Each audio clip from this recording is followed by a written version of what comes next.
సమావేశాలు తొలి రోజే వాడివేడిగా జరిగినాయి. అరుపులు కేకలతో తొలి రోజు సమావేశాలు ఎటువంటి చర్చ లేకుండానే వాయిదా పడినాయి. అయితే అసెంబ్లీ సమావేశాలు రేపు నుంచి జరిగేవి కూడా ఇదే తీరులో ఉంటాయా లేదనే విషయం మీద మనం మాట్లాడదాం. మనతో పాటు రాష్ట్ర మంత్రి బొత్స సత్యనారాయణ, టీడీపీ నేత కొత్తపల్లి సుబ్బారాయుడు ఉన్నారు. కొత్తపల్లి సుబ్బారాయుడు గారు, ఈరోజు జరిగిన గొడవకి ప్రధాన కారణం ఎవరు, ప్రధాన బాధ్యత ఎవరు వహిస్తారు? తెలుగుదేశం పార్టీ ఎంతవరకు బాధ్యత తీసుకుంటారు? ఈనాడు జరిగినటువంటి గొడవకి పూర్తిగా కాంగ్రెస్ ప్రభుత్వాన్ని బాధ్యతగా మేము తెలియపరుస్తున్నాం. ఎందుకంటే మేము ప్రజాస్వామ్యబద్ధంగా, రాజ్యాంగబద్ధంగా ఈనాడు రైతుల యొక్క సమస్య చాలా తీవ్రమైన సమస్య.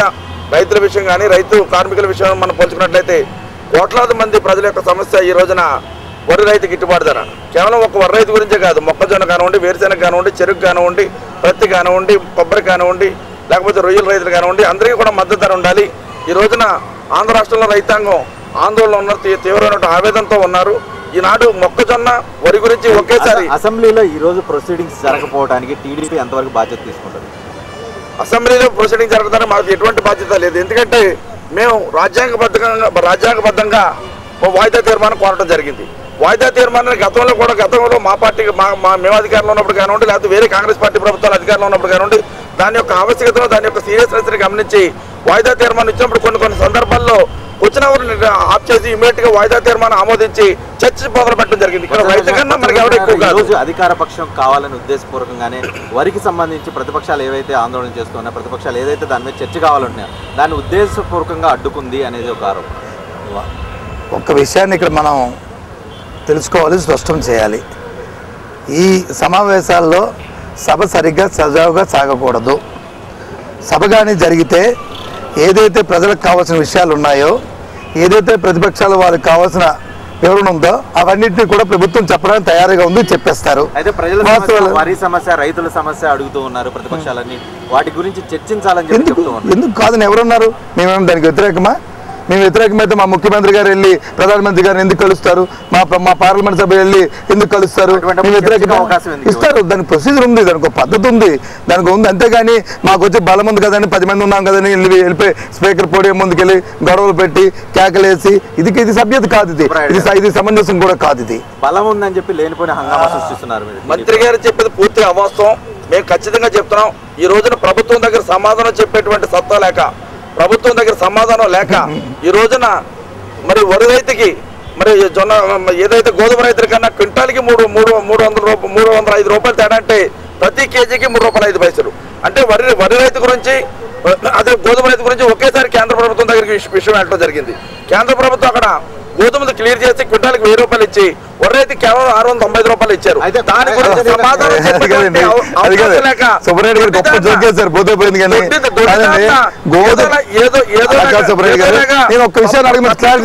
తప్పించుకోవడానికి అసెంబ్లీని వాయిదా వేసుకున్నారు తప్ప సమాధానం చెప్పే పరిస్థితి ఉంటే అసెంబ్లీ వాయిదా వేసుకుంటే అవసరం ఉంది. ఎన్ని రోజులు తప్పించుకుంటే ఎవరండి తప్పించుకున్నారు? ఎందుకు తప్పించుకోవాలి? ఒక్క విషయాన్ని ఆయన క్లారిటీగా ఆయన చెప్తున్నారు. వరి గురించి, గోధుమ గురించి ఒకేసారి వెళ్ళారంట కేంద్ర ప్రభుత్వం దగ్గరికి. మీరు వచ్చి అడిగారంట, అప్పుడు వచ్చి గోధుమలు క్లియర్ చేశారంటే వరిని ఒక్క విషయం అండి, అది కాదు. అసలు మీకు చెప్తారు వినండి. మరి మీరు చెప్తా ఏం చేస్తే చెప్తా. మీరు రైతులు ఆంధ్ర 4000 మంది ఆత్మహత్య చేసుకున్నారు. ఈ రోజు రైతులు సిక్కి చెల్లమైపోయారు. దేనికన్నా తీవ్రమైన సమస్య ఏంటి మనకి? రైతు సమస్య కన్నా ప్రధాన సమస్య ఏదైనా ఉందా? ఒక నిమిషం అండి. బొత్స సత్యనారాయణ గారు, ఒక రకంగా తెలుగుదేశం పార్టీ ఏదైతే రైతుల సమస్యలు తీసుకుని, వరి ఇష్యూని తీసుకొని ప్రజల్లోకి వెళ్తుందో, కాంగ్రెస్ పార్టీ ఎవరు రుచించలేండి.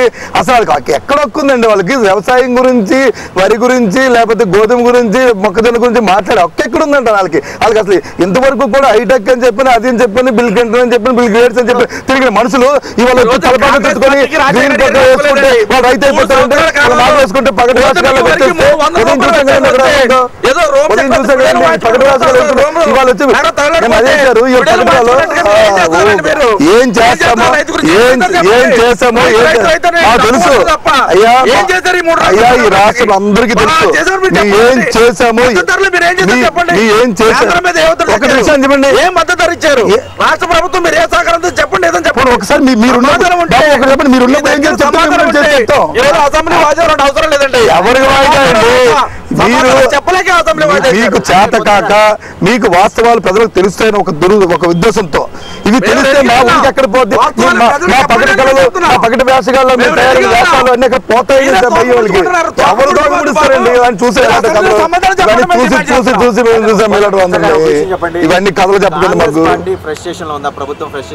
ఎక్కడ మాకు క్లారిటీ ఉంది మాకు ఒక విధానం ఉంది ఒక పద్ధతి ఉంది ఆ పద్ధతి ప్రకారం విధానం ప్రకారం పద్ధతిగా మేము వచ్చి జమాయింపుతోని లేకపోతే ఉన్నది కదా అని చెప్పని ఒక డిక్లరేషన్ తో వచ్చి ఇష్టం వచ్చిన భాష మార్చుకొని సభ్యత లేకుండా మాట్లాడే పద్ధతి కాదు. ఎందుకని బిఎస్సీ సమావేశంలో ఎందుకని ముఖ్యమంత్రి చంద్రబాబు నాయుడు ఎందుకు తిట్టాల్సిన అవసరం ఏమండి పరిస్థితి వచ్చింది కదా ఎందుకు వస్తుందండి మీరు ప్రతిపక్షాలు వచ్చి ఒక్కరే చంద్రబాబు నాయుడు గారును ఒక రాజశేఖర రెడ్డి గారు లేరు ఆ సమావేశంలో వారితో పాటు మిగతా పక్షాలు కూడా ఉన్నాయి ఆ పక్ష నాయకులందరూ బయటకు వచ్చి ఏం చెప్పారు ముందు చంద్రబాబు నాయుడు గారు ఆయన టెంపర్మెంట్ లూజ్ అయినారు ఆయన మాట్లాడిన పద్ధతి బాగులేదు ఆయన అసభ్యంగా ఆయన వచ్చి ప్రొవోక్ చేశారు నీ సంగతి చూస్తాను నీ అంతు తేలుస్తానని చెప్పి అన్నారు అన్నప్పుడు ఆయన వచ్చి దాని మీద రెస్పాండ్ అయ్యారు అనేది విషయం చెప్పారు అది తప్పు కదండి ఇది తప్పు కదండి ఆ మాట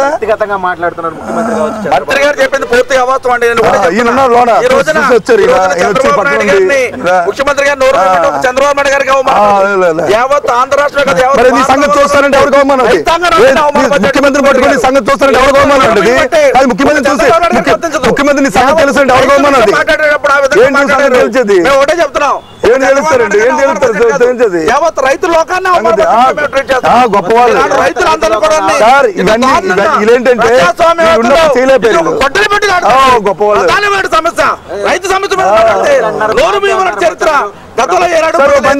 యావత్ రైతు లోకాన్ని ఈ రోజున ముఖ్యమంత్రి గారు అవమానపరిచారు గొప్ప వాళ్ళు యావత్ రైతు లోకాన్ని బస్ ఇవన్నీ తెలుసండి బాబు సుబ్బారెడ్డి గారు జనం మీ రైతులు మీ మీద మీరు ఎంత జనం మీద మీ ప్రేమ ఉందో ఎంత మొత్తం కాల్చారో ఈ వ్యవసాయం కొత్త దండగా మీకు చెప్పి వాళ్ళు చదవడానికి కారణమైన మీరు ఎవరు మీటింగ్ మీరు వీళ్ళ మీటింగ్ వెళ్ళి ఎవరు మీటింగ్ అచ్చమ్మ పిల్ల బుచ్చమ్మ సంబరంలాగా ఏదో ఇది కూడా ఇది అంతేంటి వీళ్ళు అడగంట ఈ నెల్లింది వచ్చి మీటింగ్ కి వచ్చి కబుర్లు చిత్తశుద్ధి అప్పుడు హార్వెస్టింగ్ స్టార్ట్ అయిపోయింది ధాన్యం మార్కెట్ కి వెళ్ళిపోతుంది బాబు ఎందుకు అంత ఆశపడిపోతారు మీరు ఏదో ఊరికి కొమ్మలు పేరు రైతు మీరు రైతు రైతు వ్యవసాయం చూద్దాం అని చెప్పిన మనుషులు మీరు వ్యవసాయాన్ని రైతుని అడ్డుముఖించి మీరు రైతు ఆత్మహత్య కారణం మీరు ఇవాళ 4,000 మంది తెచ్చిన కారణం మీరు మాట్లాడతారండి మీకు హక్కు లేదు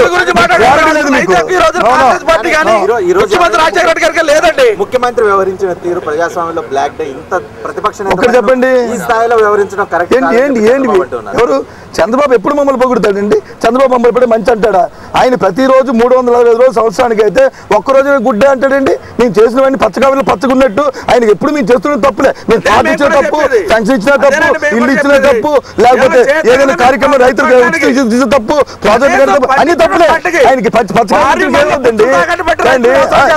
తెలుసు అందరికి ఇవాళ హ్యాపీగా రైతు మీరు వెళ్ళండి గ్రామాలకు వెళ్ళారు కదా తిరిగారు కదా పది కదా